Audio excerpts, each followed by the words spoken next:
혹시 중국이랑 일본이 다투는데 우리가 뜻밖의 이익을 본다는 이야기 들어보셨나요? 지금부터 그 놀라운 파급 효과 한번 같이 따라가 보시죠. 자, 2026년 2월 5일. 이날 주식시장은 그야말로 파란불, 완전 폭락장이었어요. 그런데 말이죠. 이상하게도 몇몇 주식들만 새빨간 불을 켜면서 폭등을 한 겁니다.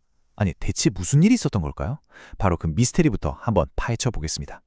첫 번째 단서는요, 바로 이 시장의 극명한 온도 차이에서 찾을 수 있습니다. 다들 가라앉고 있는데 어떻게 일부 기업들만 무슨 로켓처럼 하늘로 솟아오를 수 있었을까요? 보세요. 코스피랑 코스닥이 3% 넘게 그냥 폭락을 했어요. 투자자들은 비명을 지르고 있었겠죠. 바로 그날 모두 투어 주가는 무려 30% 가까이 폭등합니다. 이건 시장 전체 흐름을 완전히 거스르는 다른 세상이 펼쳐진 거죠. 자, 이렇게 기이한 현상, 그 뒤에는요, 경제 논리가 아니었습니다. 바로 정치가 있었어요. 시장을 뒤흔든 이 보이지 않는 손, 그 실체를 한번 추적해보죠. 이 이야기의 핵심 키워드는 바로 한일령입니다. 이게 뭐냐면요, 일본 고위 관료가 대만 분쟁에 대해서 어떤 발언을 했는데 이걸 들은 중국 정부가 움직인 거예요. 공식적인 건 아니고 비공식적으로 자국민들한테 당분간 일본 여행은 좀 자제하는 게 어때? 이런 신호를 보낸 거죠. 바로 이게 모든 것의 시작이었습니다. 그 효과는요, 정말 즉각적으로 나타났습니다. 중국인 관광객들의 발길이 일본이 아니라 한국으로 아주 극적으로 방향을 틀기 시작한 거죠. 실제로 2025년 12월 데이터를 보니까 무려 8년 만에 처음으로 한국을 찾은 중국인 관광객 수가 일본을 앞질렀다고 해요. 이건 정말 거대한 흐름이 바뀐 신호탄이었던 겁니다. 자, 그럼 이 갑작스런 변화의 가장 큰 수혜자는 과연 누구였을까요? 정확히 누가 어떻게 이익을 보고 있는지 그 첫 번째 파급 효과부터 한번 살펴보겠습니다. 투자자들의 반응은 그야말로 빛의 속도였죠. 이제 중국 관광객들이 한국으로 몰려오겠구나. 이 기대감 하나만으로 여행사 주식이 하루 만에 상한가를 쳐버린 겁니다. 가장 먼저 그리고 가장 극적으로 이 변화에 반응한 거죠. 그리고 이 훈풍은 카지노 산업으로까지 이어졌습니다. 보통 1월이면 비수기잖아요.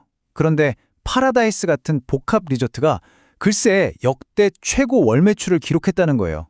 정말 믿기 힘든 실적이죠. 이건 돈을 많이 쓰는 VIP 고객들의 발길이 확실히 한국으로 향하고 있다는 아주 명백한 증거였습니다. 전문가들은 이걸 그냥 반짝하는 현상으로 보지 않아요. 아예 한국 관광시장의 판을 바꾸는 그런 구조적인 전환점이라고 분석하고 있습니다. 지금 보시는 이 인용문처럼요, 단기 변수가 아니라 전환점이다. 이건 호텔이나 리조트 산업에 대한 투자의 패러다임 자체가 바뀔 수 있다는 중요한 신호인 셈이죠. 그런데요, 이 파급 효과가 관광 산업에만 머무르지 않습니다. 그 경계를 넘어서고 있거든요.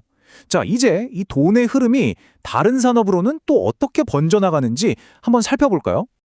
예를 들어 일본산 프리미엄 화장품 수입이 좀 어려워질 수 있다는 가능성이 생기니까 그 빈자리를 누가 차지하겠어요? 바로 세계적인 경쟁력을 갖춘 우리 K뷰티 산업이죠. K뷰티가 그 자리를 꿰찰 절호의 기회를 맞이한 겁니다.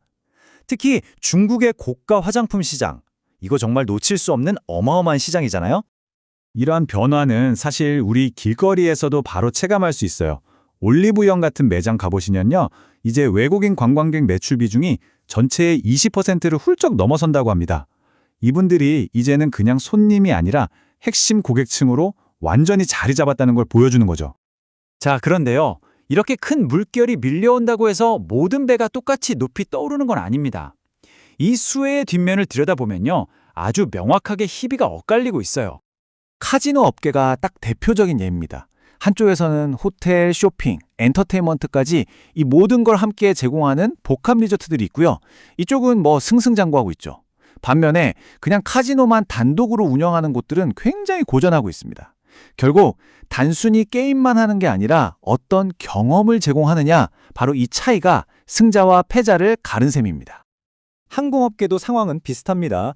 이미 중국으로 가는 노선을 많이 가지고 있는 대한항공이나 아시아나 같은 대형 항공사들은 이 기회를 그대로 흡수하고 있죠.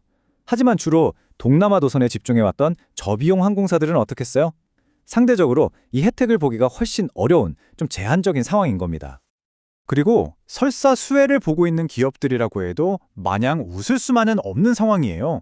왜냐하면 일단 유류비가 너무 비싸죠. 환율도 불안정하죠. 거기다 요즘엔 또 새로운 환경 주제까지 생겨서 이런 만만치 않은 비용 압박이 계속해서 수익성을 갉아먹고 있거든요. 자, 그렇다면 이 모든 조각들을 한번 모아봅시다. 우리는 과연 어떤 큰 그림을 볼 수 있을까요? 이 현상이 우리 한국 경제에 던지는 진짜 의미는 뭘까요? 결론적으로 이 모든 건 한 가지 사실을 아주 명확하게 보여줍니다. 뭐냐면 오늘날의 경제는 더 이상 국경 안에서만 움직이지 않는다는 거죠. 보셨다시피 두 나라 사이의 정치적인 갈등이 전혀 상관없어 보이는 제3국에 이렇게 예측 불가능한 거대한 기회를 만들어낼 수도 있다는 겁니다. 하지만 바로 여기서 마지막 질문이 남습니다. 정치적 갈등이라는 건 굉장히 불안정한 파도잖아요. 그 위에 세워진 이 행운이 과연 계속될 수 있을까요? 어쩌면 이게 우리에게 더 큰 기회가 될지, 아니면 사실은 숨겨진 위험일지 앞으로 계속해서 지켜봐야 할 문제인 것 같습니다.